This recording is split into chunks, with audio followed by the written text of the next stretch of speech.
بسم اللہ الرحمن الرحیم۔ السلام علیکم خواتین و حضرات، آپ کے پسندیدہ چینل سلام آقا میں آپ کو خوش آمدید کہتے ہیں اور میں ہوں عمار مجتبیٰ۔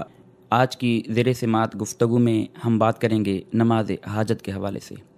انسان کا اپنی جائز خواہشات اور اپنی بنیادی ضروریات پوری کرنا اس کا فطری تقاضا ہے، اور تقریباً ہر انسان کسی نہ کسی طرح زندگی کے مختلف مواقع پر حاجت مند رہتا ہے، اور حقیقی معنی میں تو خدا کی ذات ہی ہماری حاجتیں پورا کرنے پر کامل قدرت رکھتی ہے۔ اس لیے خدا کی بارگاہ میں عقیدت کی گہرائیوں سے 2 رکعت نفل پڑھ کر جب تکمیل حاجت کے لیے ہاتھ اٹھاتے ہیں تو خدا ہمیں اس کا اجر ضرور دیتے ہیں۔ نماز حاجت کا حکم آپ صلی اللہ علیہ وسلم کی احادیث سے ثابت ہے۔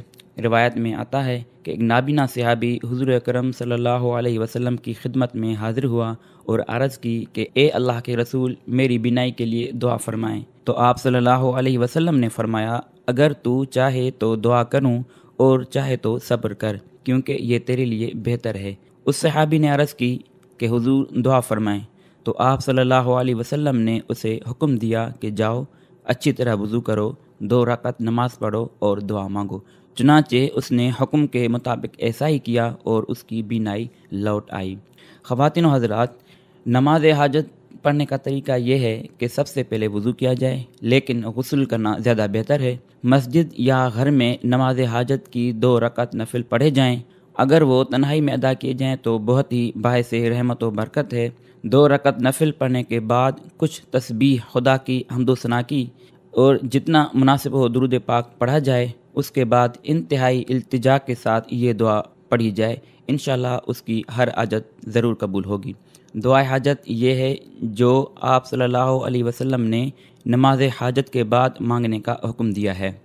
لا الہ الا اللہ الحلیم الکریم، سبحان الرب العرش العظیم، الحمدللہ رب العالمین، اسألک موجبات رحمتک وعزائم مغفرتک والغنیمت من کل بر وسلامت من کل اسم لا تدع لی ذنبا الا غفرتہ ولا ہما الا فرجتہ ولا حاجتا ہی لک ردا الا قضیتہا یا ارحم الراحمین۔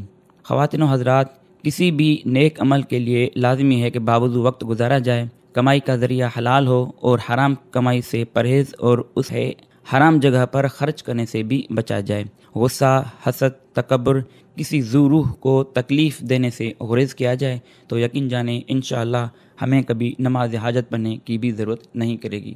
والسلام علیکم۔